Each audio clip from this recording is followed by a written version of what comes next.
Ambasadori norvegjez Erik Grøndahl mendon se situata në Kosovë dhe rajon është e qetë, pavarësisht qetësimeve në rritje pas agresionit rus në Ukrainë. Së fundmi, zyrtarët policorë kanë qenë caki disa sulmeve në veri, të cilat ambasadori dënoi ashpër dhe tha se incidentet e tilla janë të papranueshme. Në një intervistë ekskluzive për KosovaPress, Grøndahl flet edhe për dialogun Kosovë-Serbi dhe bashkëpunimin mes vendit tonë dhe norvegjez. Duke u ndalur fillimisht te situata e sigurisë, ambasadori norvegjez u shpreh se përveç shqetësimeve që lidhen me sulmin ndaj policëve në Zubin Potok, në përgjithësi situata në vend ka qenë e sigurt. I think so far I have not seen any immediate concerns as a direct effect of the Ukraine conflict. But I think it's very important to be vigilant and careful. We rely ourselves very much on the information we receive from the security organizations in Kosovo, like KSF and KFOR and EULEX and OSCE and so on. So we follow the advice and the information that we get from the authorities in Kosovo and from these institutions. Obviously, we are deeply concerned about the shootings that took place in Zubin Potok recently. We have condemned this. We have supported the government of Kosovo with our concerns about these incidents, and we think they are a real threat to the stability. To my knowledge, it's been not easy yet to find out exactly who the perpetrators are. So I think we should leave the investigations to their final conclusions. But incidents like that is absolutely unacceptable, and we cannot have this in a situation. So yes, on that specific incident, I think we have deep concerns. But on a general level, I think the region in and around Kosovo has been pretty stable, even after the conflict of Ukraine breaking out. Serbia është vendi vetëm në Evropë që nuk është radhitur në një linjë me perëndimin për të sankcionuar Rusinë pas zhvillimeve në Ukrainë, madje u akuzua se u shndrua në porthyrëse për Evropë për rusët. Në lidhje me këtë, ambasadori Grøndahl thotë se janë duke ndjekur me vëmendje se çfarë po bën Serbia. We are happy that Serbia voted together with us and most of the world when it comes to condemning Russia in the UN Security Council and also in kicking Russia out of the Human Rights Committee in the UN. And we are pleased that they have been following the same line as every EU and NATO country and European country, and Kosovo as well. But on sanctions, we are obviously watching carefully what every country is doing in this respect.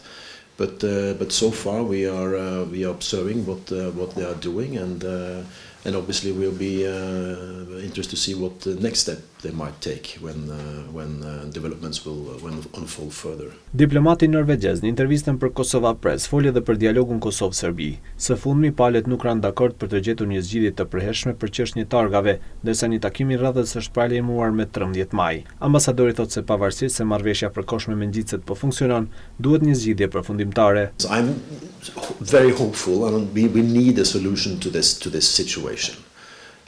I believe the sticker regime is functioning fairly well practically, but we absolutely support a final agreement on the car plates, but also all other issues that remains implemented from the Brussels agreements. I think we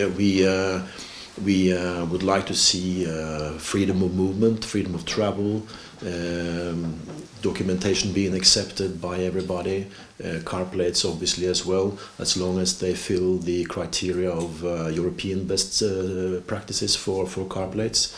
So I hope there will be a solution to this problem soon, so we can have a more easy free flow of goods, people and travel as soon as possible. That's absolutely our hope. Ambasadori norvegjez tha se i respekton qëndrimet e Kosovës në tyrezën e bisedimeve dhe shton se është mirë të jesh i kujdesshëm. Ai përsëriti se vendi i tij mbështet dialogun Kosovë-Serbi që do të prodhonte një marrëveshje përfundimtare me njohje reciproke. We respect the positions of Kosovo. And we understand that this is not an easy deal to do.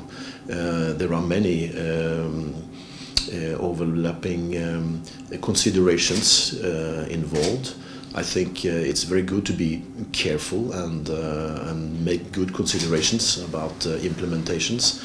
I don't think running fast will be helpful because there might be issues you overlook. So to work very carefully and seriously about this is important.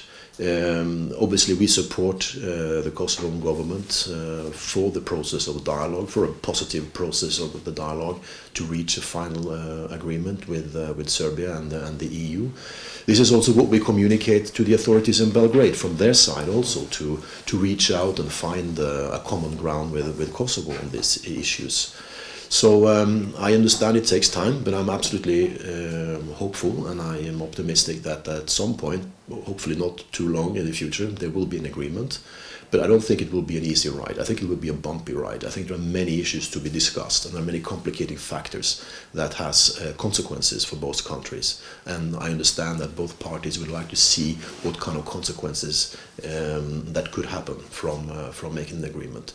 But yes, we support the process. We support the dialogue led by Lajczak in Brussels, and we are absolutely hopeful that the parties will reach an agreement soon. This is absolutely our support.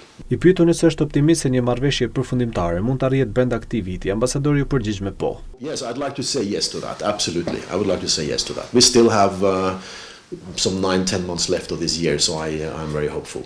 Norvegjia në vazhdimsi ka mbështetur Kosovën përmes projekteve të ndryshme, sidomos në sistemin e drejtësisë, si dhe me këshilltar për dialogun dhe integrimin evropiane. We have limited commercial cooperation and trade with Kosovo. We have had some in industrial production, but we have some money that we support the reforms in Kosovo. So mostly what we have been engaging in is to support the justice sector in Kosovo. We have made quite substantial investments in electronic case management system for the courts, the Palace of Justice in Pristina, which has been an absolutely great success.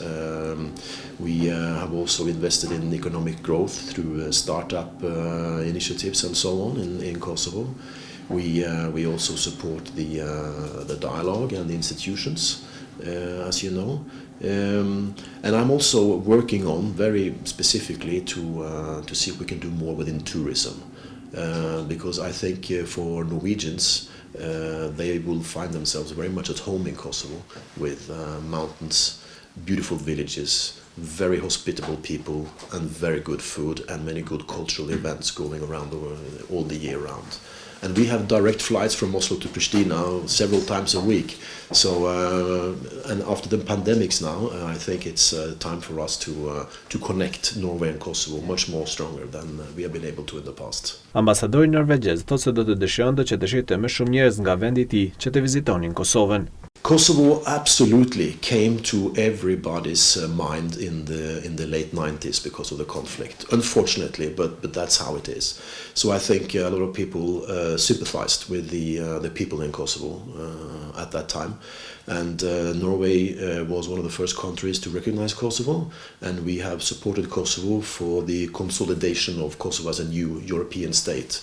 So in that sense, I think Kosovo has a very good word in Norway. But as a tourist destination, I think we should do much more.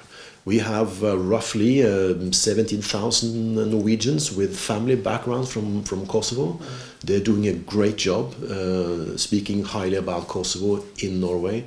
But I'd like to see more people coming down. And it's not so far away. And I think people will feel safe and nice to go and travel in Kosovo. And I like the mountains myself, and these places that we talked about. So I think there's absolutely a possibility to do more.